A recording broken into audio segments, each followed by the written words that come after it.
Hello friends, welcome back to our channel again. I welcome in class 7 with chapter 1, that is integers, and we have done the exercise 1.1 and that is multiplication of integers, and we have already also read properties of multiplication of integers.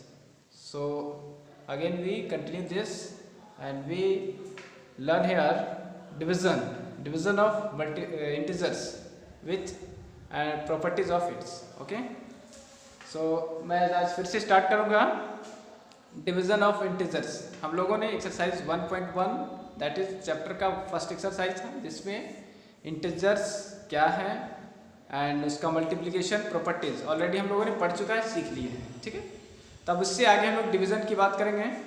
तो I wants that मैं चाहूँगा कि अगर आपने नहीं देखा है तो प्लीज़ इससे previous video that is multiplication of integers देख लें तो और अच्छे से समझ पाएंगे.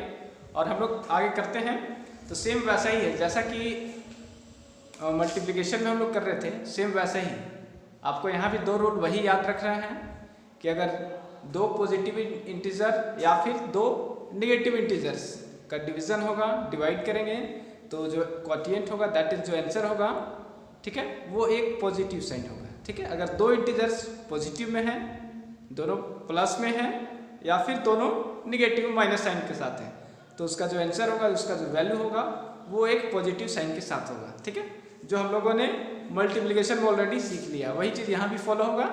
वैसे ही अनलाइक साइन, अगर एक पॉजिटिव है या तो डिविडेंड हो सकता है या तो फिर वो डिविजन, दोनों में से कोई भी एक. अगर वो ऐसा कुछ है कि एक साइन पॉजिटिव है एक नेगेटिव है तो जो आंसर होगा वो एब्सोल्युटली नेगेटिव होगा. आपको इतना ध्यान में रखना है. ठीक है, जिससे पहले हम लोग बहुत प्रीवियस क्लास से पढ़ते आ रहे हैं कि डिविडेंड क्या है, डिविजर क्या है, क्वोटिएंट, रिमाइंडर क्या है, ये ऑलरेडी सीख चुके हैं. अगर किसी को कन्फ्यूज़न हो तो फिर से एक बार मैं रिवीजन करूँगा इस एक्सरसाइज में. और आज हम लोग 1.2 एक्सरसाइज डिवीज़न है उसको भी फिनिश करेंगे. उससे पहले मैं प्रॉपर्टीज ऑफ डिवीज़न कुछ इसका पॉइंट्स है उसको क्लियर कर लें, फिर इसी को हम लोग आगे कैरी करेंगे तो बहुत ही अच्छे से समझ पाएंगे, कर पाएंगे. ठीक है, देखते हैं हम लोग क्या है. तो फर्स्ट आपका है वो हम लोग डिविडेंड डिविजन क्या वो बताऊंगा मैं या फिर बताता हूँ पहले ही. ठीक है, देख लेंगे थोड़ा सा.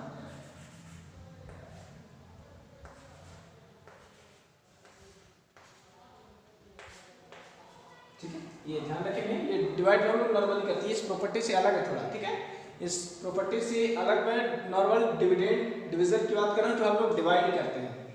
ठीक है, जिस नंबर को डिवाइड करते हैं जो भी यहाँ वैल्यू होगा जिसको डिवाइड करेंगे ये डिविडेंड होगा. ध्यान रखेंगे डिविडेंड. ठीक है, dividend and this one is divisor, जिससे डिवाइड करेंगे वो डिविजर होगा. और जो रिमाइंडर कुछ बच जाता है, अगर पूरा डिवाइड नहीं हो पाता तो अगर कुछ बचा तो वो रिमाइंडर कहलाएगा. ठीक है, और जो आंसर आएगा डिवाइड करने से वो क्वोटिएंट बोलते हैं उसको. ठीक है, ये तो सब क्लियर है. हम लोग प्रॉपर्टी देखते हैं क्या है. तो फर्स्ट प्रॉपर्टी आपका है if a and b are integers then a divided by b is not a necessarily an integer. ठीक है, अगर a और b दो इंटीजर्स हैं चाहे वो किसी भी तरह का पॉजिटिव हो नेगेटिव हो, अगर हम लोग डिवाइड करें, ठीक है, a और b means a and b both are integers, अगर डिवाइड करें तो इसका जो आंसर होगा जिसका वैल्यू होगा वो कोई जरूरी नहीं है कि वो भी एक इंटीजर्स हो. जैसे कि मल्टीप्लिकेशन में एक क्लोजर प्रॉपर्टी था, अगर आपको याद होगा तो वही चीज़ है कि अगर हम लोग उसमें था कि दोनों को मल्टीप्लाई करेंगे तो जो आंसर आएगा वो भी एक इंटीजर होगा. बट यहाँ डिवीजन में वैसा नहीं है, कोई ज़रूरी नहीं है कि दो इंटीजर्स को डिवाइड करें. ठीक है, तो आंसर जो वैल्यू होगा क्वोटिएंट होगा वो एक इंटीजर्स नहीं होगा, हो सकता है नहीं भी हो सकता है. ठीक है, तो जैसे में देख सकते हैं हम लोग, जैसे 15 डिवाइडेड बाई 4 जिसका जो आंसर आएगा वो 15/4 होगा. कंप्लीट तो डिवाइड होगा नहीं, दैट इज फ्रैक्शन होगा. ठीक है, रैशनल नंबर हम लोग पढ़ चुके हैं ऑलरेडी. वैसे ही -4 इज डिवाइडेड बाय 3 जिसका भी एब्सोल्यूट वैल्यू इंटीजर्स नहीं होगा. अगर इंटीजर्स में आपको कंफ्यूजन हो तो प्लीज प्रीवियस वीडियो पार्ट 1 आप देख लें इंटीजर्स का, आप लोग अच्छे से समझ पाएंगे. ठीक है, और ऐसे हम लोग क्लास 6 में भी ऑलरेडी पढ़ चुके हैं इंटीजर के बारे में. That is natural number whole number with zero and negative and positive combination this, ठीक है। टोटल इस सब का कॉम्बिनेशन को हम लोग इंटीजर बोलते हैं, ठीक है। तो ध्यान रखेंगे। चलिए फर्स्ट प्रॉपर्टी हो गया। सेकंड में देखिए क्या है, और इसी को यूज करके एक्सरसाइज में करना है, कुछ बहुत ज्यादा नहीं है और बहुत ही आसान है। If A is an integer different from zero, ठीक है, दैट इज कहने का मतलब है कि ए अगर कोई इंटीजर है, ए मीन्स कोई भी इंटीजर वैल्यू हो सकता है नन जीरो, मतलब जीरो छोड़कर, जीरो को नहीं लेना है, जीरो को हटाकर अगर दूसरा कोई भी इंटीजर हो तो तब क्या होगा, तो a is divided by a is equal to 1, ठीक है। इसका मतलब समझ रहे हैं, बहुत ही आसान है कि अगर कोई भी इंटीजर्स वैल्यू हो अदर देन जीरो, जीरो नहीं होगा तो सपोज कीजिए वी हैव 2, अगर इसको लें तो 2 को 2 से डिवाइड करें, a डिवाइड a, ठीक है, सेम वैल्यू, तो आंसर जो होगा वो 1 होगा। इसमें कोई जरूरी नहीं है कि ये नेगेटिव हो या पॉजिटिव हो, किसी भी कंडीशन में या दोनों पॉजिटिव हैं या दोनों नेगेटिव हैं, सेम इंटीजर्स को सेम इंटीजर से डिवाइड करेंगे तो जो आंसर होगा वो 1 होगा। बस इतना से याद रखना है, ठीक है। चलिए third number, for every integer a we have a is divided by 1 is equal to a, ठीक है। अगेन फिर से कुछ नहीं है, बस वही इसी को रिवर्स कर दिए हम लोग ना, बोलते हैं कोई भी ऐसा इंटीजर इसमें भी, ठीक है, ध्यान रखना वही जीरो वाला condition, none other than zero ना, तो फिर a को अगर 1 से डिवाइड करें, ठीक है, इसकी को अगर रिवर्स करते तो आप देख पाएंगे कि वही चीज है, बस कहने का अलग है थोड़ा कि a को 1 से डिवाइड करें, ठीक है, a को 1 से डिवाइड करें तो जो आंसर होगा वो भी एक a होगा, दैट मींस सेम वैल्यू होगा। समझ पा रहे हैं, कोई भी चाहे पॉजिटिव हो नेगेटिव हो कुछ भी, अगर -5 है और इसको 1 से डिवाइड करेंगे, ठीक है, 1 से डिवाइड करें तो जो आंसर आएगा वो भी एक -5 होगा, ठीक है। पॉजिटिव रहेगा तो पॉजिटिव आएगा, नेगेटिव है तो नेगेटिव होगा, मींस सेम रहेगा, ठीक है। चलिए 4 number, if a is non zero integer, ठीक है, इसमें देखना क्या है, बोला जा रहा है 4th number, if a is non zero integer, that is again फिर से कि ये जो इंटीजर होगा वो जीरो नहीं होगा, इसके अलावा कुछ भी हो सकता है, तब 0 डिवाइड बाय a, ठीक है, 0 divide by a, then we got 0, ठीक है, कि अगर 0 को किसी अदर नंबर से, कोई भी इंटीजर से डिवाइड करेंगे तो उसका जो वैल्यू होगा वो भी एक 0 ही होगा। बट यहाँ ध्यान रखना है कि यहाँ पे 0 नहीं लिखना है, ठीक है, जो डिवीजन है वो 0 नहीं होगा, ये 0 नहीं होगा, ये ध्यान रखना है ना। तो 0 को किसी भी इंटीजर से डिवाइड करें, चाहे पॉजिटिव हो या नेगेटिव, तो आंसर उसका जो होगा वो 0 होगा। 5th number, if a is an integer, आपको समझ में आ रहा होगा, आप समझ में पा रहे हैं तो अच्छी बात है, नहीं समझ में तो प्लीज आप बताएं क्या प्रॉब्लम है, ठीक है, क्या कुछ समझ में नहीं आया कमेंट करें please. If a is an integer, ठीक है, 5th नंबर हम लोग देख रहे हैं, if a is an integer then a divided by 0 is not meaningful. a कोई भी इंटीजर हो, ठीक है, इसमें 0 भी हो, चाहे पॉजिटिव हो या नेगेटिव हो, अगर 0 से डिवाइड करें इज नॉट मीनिंगफुल, ठीक है, ऐसा नहीं होगा, ये मीनिंगफुल नहीं है। अब क्यों नहीं है, इसका रीजन हम लोग हायर क्लास में पढ़ेंगे, नेक्स्ट क्लास में अच्छे से डिसाइड कर पाएंगे, सीख पाएंगे, ठीक है, वो आगे के लिए रखेंगे बचा कर हम लोग, कि बस इतना यहाँ जानना है कि डिवीजन में 0 नहीं होगा, किसी भी कंडीशन में division is equal to not 0, ठीक है। चलिए 6 नंबर हम लोग देखें, if a b c are non zero integers, ठीक है, ध्यान रखना है तीनों है a b and c, we have 3 integers, 3 integers कोई भी नॉन जीरो मींस 0 नहीं होगा, इन तीनों में से कोई भी 0 नहीं है, तब क्या होगा, a is divided bye b, ठीक है, again divided by c, means पहले इसको सॉल्व करेंगे, उसके बाद जो वैल्यू होगा उसको c से डिवाइड करें, ठीक है, तो इक्वल होगा, यहाँ ध्यान रखना इक्वल होगा, a इज डिवाइडेड बाय पहले b divided by c, means पहले यहाँ इसको सॉल्व कर लेंगे, उसके बाद जो वैल्यू आएगा उसको फिर a को डिवाइड करेंगे, तो इक्वल होगा तभी होगा जब ये c इक्वल टू 1 होगा, ये c 1 रखेंगे, c का वैल्यू 1 होगा, तभी ये कंडीशन फुलफिल होगा, अदरवाइज ऐसा नहीं होगा, ठीक है, ध्यान रखना है। हम लोग एक्सरसाइज में और अच्छे से समझ पाएंगे, करेंगे तो और क्लियर हो जाएगा। चलिए नेक्स्ट देखते हैं 7 number, if a b c, again फिर से we have 3 integers, a b c are integers, then 3 integers फिर से हैं, तो फिर क्या होगा, first number condition 1, a is greater than b, कि ए जो है वो बी से बड़ा वैल्यू होगा, A is greater than B, तब then A is divided by C is greater than also B divided by C, means A और B, ठीक है, ए बड़ा वैल्यू है, बी छोटा है ना, और सी, और यहाँ पे क्या रखना है, इफ सी इज पॉजिटिव, अगर सी पॉजिटिव इंटीजर्स हो तो फिर ए को डिवाइड करें सी से, तो ये भी बड़ा होगा, इसका जो वैल्यू होगा वो भी एक ग्रेटर होगा b डिवाइडेड बाय c। अगर c पॉजिटिव है तब, अगर जस्ट अपोजिट हो जाता है, ये नेगेटिव हो जाता है, तो फिर ये भी अलग हो जाएगा, अलग हो जाएगा मींस यहाँ तो सेम है, a is greater then b, but इस कंडीशन को रखें यहाँ, a को डिवाइड करें c से, अगेन b को डिवाइड करें c से, तो ये फिर ये लेस हो जाएगा, ठीक है, स्मॉलर हो जाएगा, यहाँ ग्रेटर था यहाँ स्मॉलर हो जाएगा, अगर ये नेगेटिव हो जाता है तब c का वैल्यू अगर नेगेटिव हो तब। तो आई होप आपको समझ में आया होगा। तब हम लोग एक्सरसाइज देखते हैं इसी बेस पे, सेम इसी का यूज करेंगे, कुछ है नहीं बस इस, और इसमें किसी को डाउट हो तो एक्सरसाइज में बहुत अच्छे से क्लियर हो जाएगा। हम लोग देखते हैं एक्सरसाइज 1.2, ठीक है, देखते हैं, लोग कंटिन्यू करें। फर्स्ट क्वेश्चन आपका डिवाइड है, तो नॉर्मली जैसे हम लोग डिवाइड करना सीख चुके हैं वही चीज है, बस यहाँ पे थोड़ा सा नेम चेंज हुआ है और स्टैंडर्ड कुछ चेंज हो गया, ठीक है, बस वही कुछ है।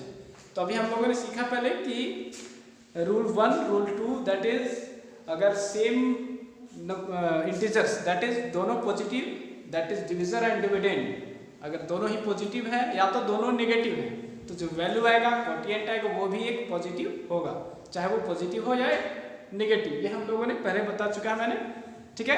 अगर वैसे ही अगर एक चाहे दोनों में से कोई भी डिविजर और डिविडेंड दोनों में से कोई भी एक अलग अलग साइन का है, या तो एक पॉजिटिव है या तो एक नेगेटिव साइन का है, तो उसका जो वैल्यू होगा वो भी एक माइनस साइन के साथ होगा, नेगेटिव होगा, ठीक है। तो उसी को ध्यान में रखकर यहाँ सॉल्व कर देना है। फर्स्ट आपका है 102 डिवाइडेड बाय 70, तो बहुत ही आसान है, कुछ है नहीं, ठीक है, नॉर्मली हम लोग ये कर सकते हैं, 70 ऐसे भी लिख सकते हैं, अदरवाइज 102 डिवाइड बाय 70, तो वैल्यू सेम ही आएगा। अगर आपको टेबल याद होगा तो बहुत आसान है, तो हम लोग कर पाएंगे। देखेंगे यहाँ पे ध्यान रखना कि पॉजिटिव है, ये भी पॉजिटिव ये भी पॉजिटिव, इसका साइन जो आंसर जाएगा वो भी एक पॉजिटिव होगा, तो पॉजिटिव साइन हम लोग लिखते नहीं है, जनरली 6 लिख देंगे, 17 6 is 102, इसका भी वैल्यू होगा, ठीक है। तो चाहे आप ऐसे लिखें या फिर ऐसे, दोनों में से कोई एक ही लिखना है, जैसे आपको इजी लगे वो, ठीक है, और ये लिखे तो बेटर है आगे के लिए। देखते हैं लोग आगे सेकंड नंबर, बहुत सारे क्वेश्चन इसमें आप कर पाएंगे, बहुत सारा मैंने लिखा नहीं है सर, बस 2-3 ही दिया है, ठीक है। वैसे ही बी नंबर नेगेटिव आपका -85 divided by also -5, means both are negative, यहाँ दोनों पॉजिटिव था, यहाँ दोनों नेगेटिव इंटीजर्स है, तो फिर वैसे ही आंसर जो इसका होगा बस वही ध्यान रखना, प्लस माइनस का ही यहाँ पे पॉजिटिव ही होगा, क्योंकि दोनों नेगेटिव साइंस है, नेगेटिव इंटीजर्स है, तो फिर -85 इसका एब्सोल्यूट वैल्यू ले लेंगे और डिवाइड कर देंगे नॉर्मली, और आंसर जो होगा वो पॉजिटिव इंटीजर होगा, तो 5 से डिवाइड करोगे, 5 × 5 एंड 5 × 7 = 35, दैट इज 70, ठीक है। समझ में आया होगा, कुछ प्रॉब्लम नहीं है ज़्यादा कुछ इसमें। चलिए सी नंबर में, ये तो बहुत आसान है, प्रॉपर्टी में ही था हमारे पास, ये थर्ड और फोर्थ प्रॉपर्टी था, ठीक है, जिसमें 0 को, ठीक है, 0 is divided by any integers, result will be also 0, ठीक है, इसका कुछ करना ही नहीं है, ये तो आपका सेम ऐसे ही था कि 0 को अगर किसी भी इंटीजर से डिवाइड करें तो बड़ा सा 0 वही होगा, कुछ होना नहीं जाना नहीं इसमें, तो ध्यान रखना यहाँ पे 0 नहीं होगा, डिविजन 0 नहीं होगा, इट इज नॉट मीनिंगफुल, इतना ध्यान रखना आपको। बाकी इधर डिविडेंड में 0 हो सकता है, ठीक है। चलिए तो कुछ था नहीं। D number 17654 divided by -17654, value same है बट साइन का डिफरेंस है, केवल ये पॉजिटिव है ये निगेटिव है। तो क्या हम लोगों ने पढ़ा था कि if a is divided by a none 0, ठीक है, 0 नहीं होगा तो a को a से डिवाइड करें, ठीक है, तो उसका वैल्यू 1 होता है, 1 तो होगा, वैल्यू सेम है, बट यहाँ पे माइनस है तो माइनस वाला हो जाएगा, क्योंकि हम लोगों ने अभी सीख चुका है कि अगर अलग अलग साइन का हो, दो unlike signs integers dividend and divisor होगा, तो उसका जो वैल्यू होगा वो भी एक नेगेटिव इंटीजर होगा, तो बस वही रख देना है, 1 की जगह पे -1 रखेंगे, ठीक है। डिवाइडेड बाय सेम है -17654, दैट इज -1। ठीक है, अगर माइनस नहीं होता तो फिर 1 ओनली। ठीक है, चलिए और इस क्वेश्चन नंबर 1 में बहुत सारे क्वेश्चन है आपके पास, आप कर पाएंगे, बहुत आसान है, कुछ है नहीं। ठीक है, क्वेश्चन नंबर 2 देखते हैं हम लोग, फिल इन द ब्लैंक्स। तो ब्लैंक्स में आपको करना है बस इसी को डिविजन, डिविडेंड एंड कोटिएंट, इसी प्रॉपर्टीज को यूज करके यहाँ पे फिल कर पाएंगे हम लोग। ठीक है, फिल इन द ब्लैंक्स में आप देखेंगे डिवीजन ही है, बस थोड़ा सा कुछ अलग है, देखना क्या है। क्वेश्चन देखते हैं पहले फर्स्ट नंबर -88। ठीक है, डिवीजन है, डिवाइड करना आपको यहाँ नहीं पता किससे डिवाइड करना है, बट आंसर पता है हमें 11। तो फिर यहाँ क्या होगा, ऐसे तो बहुत कुछ ज्यादा प्रॉब्लम नहीं है इसमें, आप कोई भी कर सकता है ऐसे, लेकिन थोड़ा सा देखते हैं हम लोग इसको करने से पहले थोड़ा सा आगे कुछ हम लोग कुछ नया सीखने की कोशिश करते हैं, क्योंकि ये तो कर पाएंगे लेकिन यहाँ या फिर कुछ और क्वेश्चंस में आपको प्रॉब्लम हो सकता है। ठीक है, देखते हैं हम लोग क्या है। सपोज करेंगे if we have a is divided by b। ठीक है, अगर a को b से डिवाइड करें, b a c, answer c होगा। इसको देखने की कोशिश करेंगे हम लोग क्या होता है। तो अगर यहाँ कुछ नहीं तो 1 तो हम लोग लिख सकते हैं, रेशनल नंबर ऑलरेडी फ्रैक्शन पढ़ चुके हैं। ठीक है, तो फिर क्रॉस मल्टीप्लाई करें तो क्या होगा, ये a is equal to b to c, that is bc। समझ में आ रहा है, a by b means a को डिवाइड करें b से तो c होगा, तो फिर a is equal to bc भी होगा। ठीक है, लेकिन अगर हमें b का वैल्यू पता करना है, ये ध्यान रखेंगे b का वैल्यू पता करना है, मल्टीप्लिकेशन में है दोनों, तो हम लोग जब साइड चेंज करेंगे लेफ्ट टू राइट और राइट टू लेफ्ट तो फिर साइड चेंज होगा। तो यहाँ मल्टीप्लिकेशन में है और c या b दोनों में से कुछ भी, अगर मुझे c चाहिए तो क्या होगा, a डिवाइड बाय b। समझ में आया होगा, बहुत कुछ है नहीं, बस थोड़ा सा केवल है, तो इसी का यूज करके हम लोग इसको फिल कर पाएंगे।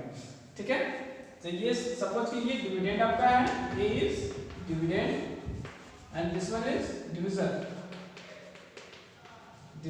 this one is quotient, that is your answer। ठीक है, तब ये कंडीशन फुलफिल होगा और इसी को हम लोग कर पाएंगे। तो वैसे ही 88 दैट इज a हो गया, और यहाँ b आपको नहीं पता है, सेम यही केस है, यहाँ पे b नहीं पता है और c आपका क्वोटिएंट रिजल्ट दिया हुआ है, तो फिर क्या होगा, तो हम लोग को b निकालना है, ये वाला। ठीक है, तो b इसके यहाँ पे भी हम लोग कर सकते हैं कि b निकालना हो तो a को डिवाइड करेंगे c से। ठीक है, b equal to a divide by c, तो इसको करेंगे तो फिर वही है, c ये है, a ये है और b निकालना, तो b equal to a by c that is 88 divide by 11। तो रखेंगे, इसको सॉल्व कर देंगे हम लोग, -88 डिवाइड बाय 11। ठीक है, तो यहाँ पे ये जो बॉक्स है वो आपका फिल हो जाएगा। तो यहाँ ध्यान रखना है, ये माइनस में है, ये पॉजिटिव इंटीजर है, नेगेटिव इंटीजर है, तो 11 8 जा 88 दैट इज -8। ठीक है, चलिए बी नंबर हम लोग देखते हैं, इसी को फॉलो करके कर पाएंगे। तो बी नंबर भी वैसा ही है, बट यहाँ पे क्या है, a दैट इज डिविडेंड आपका नहीं है, डिविजन है, क्वोटिएंट है। तो a नहीं है तो a इक्वल टू क्या हो सकता है, b है ये और ये c है, तो a equal to b to c that is bc। तो हम लोग इसको मल्टीप्लाई करेंगे तो a का वैल्यू आपको पता हो जाएगा, मिल जाएगा, तो कर पाएंगे। आप वीडियो पॉज करके नोट डाउन कर सकते हैं, आगे फ्यूचर में आपका बहुत अच्छे से कंसेप्ट क्लियर होगा और यूज भी होगा। ठीक है, तो ध्यान रखेंगे हम लोग, तो यहाँ लिखेंगे -5 into 25 दैट इज 25 5 जा 125, तो माइनस, तो यहाँ पे रखेंगे हम लोग -125। ठीक है, वैसे यहाँ पे भी, तो यहाँ तो 1 है, यहाँ तो कुछ है नहीं, ज़्यादा दिमाग नहीं लगाना है, अगर आपको उस पर जाए तो वो भी कर सकते हैं और ऐसे करें तो भी कर सकते हैं। ये 5 6 7 है। ठीक है, 5 6 7, तो पूछ रहे आपसे यहाँ पे, ये नॉर्मली हम लोग प्रॉपर्टीज में भी ऑलरेडी पढ़ चुके हैं कि a is divided by a equal to 1। तो यहाँ 1 आंसर में है बट यहाँ माइनस में है, बस ध्यान रखना, -1 कर देना है, एक निगेटिव कर देना है, तो ये आपका पॉजिटिव है तो दूसरा एक निगेटिव होगा, तभी आंसर निगेटिव होगा, मीन सेम वैल्यू होगा। और जो भी हम लोगों ने सीखा ABC का रिलेशनशिप डिवीजन का उससे भी करेंगे तब भी आ जाएगा, ठीक है। तो यहाँ इसको हम लोग माइनस में रखेंगे, minus 567 is divided by 567 is equal to -1। एक क्वेश्चन और है, क्वेश्चन नंबर 3 हम लोग देखते हैं। क्वेश्चन नंबर 3 में विच स्टेटमेंट्स आर ट्रू, आपको दिया हुआ है कुछ सॉल्यूशन, ठीक है। उसको देखकर सॉल्व करके समझकर बताना है सही है या गलत है। तो based on properties of division, ठीक है। देखते हैं हम लोग क्या है। फर्स्ट आपका है 0 is divided by 4 is equal to 0। ये ऑलरेडी लिखा हुआ है क्वेश्चन में, आपको ये बता रहा है ये ट्रू है या फॉल्स है, ठीक है। तो हम लोगों ने पढ़ा है, ठीक है, 0 is divided by any integer is equal to 0। ये तो ट्रू है।